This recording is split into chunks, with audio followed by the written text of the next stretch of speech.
నిన్ను ఏమని పిలిచినా? నన్ను బ్రహ్మదేవుడు అని పిలిచిన. నువ్వే అన్నావు. నేను ఎన్నయ్యా అన్న పరమేశ్వర అన్న అనబోతేనే అదురు నువ్వు నచ్చబాడగానే లోకం కూడా తెస్తాను. పొరపాట ఎన్నయ్య అవుతుందన్న. ఎన్నే కాదురా అన్నయ్య అని పిలవాలి.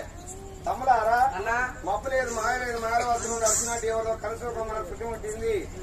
ఈ కనిసోకం ఎవరిదో పరిపాలించరా? అవును, నేను చూస్తాను వాటి రెండు.